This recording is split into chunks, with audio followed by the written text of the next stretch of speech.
I mean, I had 2 different women accuse me of stealing their material. Always funny. Always funny. It was my first few months here, and I had a joke about. Were they older? Older. Okay, because that I saw a million times. They I think there was like I think I know who they are. That's how often they did it. So this one, I had a joke about I would very original. Okay. I would use the mic like it was a dick. No. Yeah. Oh my God. You invented that. I invented it. I copywrote it.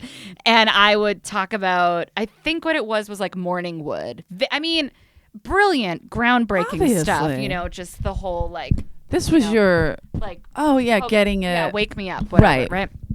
So I did that joke. And then this comic, I think what it was that did she see me? Anyways, she was like, oh, you got to stay and watch my set. And I was like, yeah. And then I didn't because I didn't want to. I hate when people ask you to watch sets. Yeah, I didn't know why she wanted me to, but she was like, oh, stay and watch my set. I was like, okay. And then I left, right? So then I did my infamous Dick Morningwood joke. Morningwood. And she goes, oh, hey, she called me. She got my number from the store, called me, and she was like, hey, I saw you do my joke. And I was like, oh, what joke? She goes, well, I did it that night when you stayed to watch my set. And I didn't have the heart to say I didn't watch her set. So am I making sense? Yes. But I would have said immediately, like, you know what? I'm an asshole. I didn't stay. But you didn't. Okay. I don't know. I just was like, she called me and I was like, how'd you get my number? She's like, I got it from the store. And she was like, that's my bit. She got upset with me. And I was like, okay. So I think I stopped. I was like, this is a stupid bit, right? So I let it go. But then she like wasn't getting a lot of spots. Okay. So now it's your fault. This breaks my heart. No, I just like, it was maybe 6 months later and I'm pulling out of the Comedy Store out of the parking lot. And I was like, I'm literally backing my car up and she runs up my car, starts banging on the window, goes, Giulia, hey. And she's like, roll down your window. And I put that in my window. And I go, yeah. And she has like her little hands in my window. She goes, I haven't been getting spots lately. You know anything about it? And I was like, no, I don't know anything about you. Like I didn't know any of her. She's from New York? I don't know where she's from, but so that was the first one. So that one was like a little kooky. But then a month later, I mean, I was like, you're the new kid on the block that they were like, hey, let's hurt her. Yeah. I mean, it was probably because I wore pink pleather pants. Okay. And I was like real petite because I was on an all protein diet. I was boxing and I was bulimic. So I was. I was killing it. Avi. I was like, I was in a really floaty place, but I also like hated my body and myself. But you can throw up on cue, guys. Yeah. Sorry to bring that up. But this other comic, so a month later, I'm on the show in the main room. It was one of all the women shows. Okay. And a female comic comes up who has apologized later, so I definitely won't say her name, but she comes up to me. Got it. And she was like, hey, are you Giulia Rozzi? And I was like, yeah. And she's like, I've heard about you. It is so nice to meet you. And I was like, thanks so much. And I was so happy because nobody talked to me. Yeah. Like nobody, not nobody. Hated you. I mean, except for like those guys that I mean, that's not true. There was a lot of like Freddie Lockhart. Like there was like a lot of like wonderful people. We have a lot of cool people that work here, but then there's vindictive little. So I was like, oh, that was really like, you heard of me. Like, that's cool. Okay. Again, I've only been in town 4 months at this point, maybe. Right. So I go up and I do, again, groundbreaking joke. I can't wait.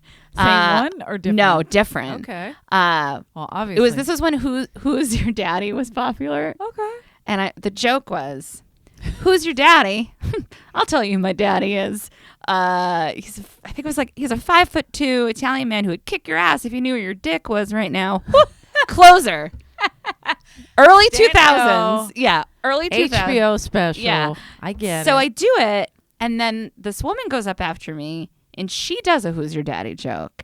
And hers was, who's my daddy? And it was something like, he's a paraplegic vet but I can't remember what the punchline was. And I was sitting with Maria and another friend who came to see me, and they go, "Oh, isn't that your joke?" And again, I was like clueless. I go, "Oh, that's weird. Probably same brain. Anywho, do you guys want to go to the club?" Like, I was like, couldn't care. I was just Pink so leather happy. pants. Yeah, I was 22. Yeah. You know, and so I was like, cool, great show. Bye, everybody. And I was like, this lady was really nice backstage. And the next day, I'm driving on the 101. I answer I think it was a Motorola Razr phone. I don't know why I answered the phone on the highway. And again, it was a comic. And then I ended up calling Duncan and being like, you have to stop giving out my number. So she calls. She goes, "Hey, Giulia, remember me from last night?" And I was like, "Yeah." "Hey, you want to go to lunch?" It's like, "Hey, girl, what's up?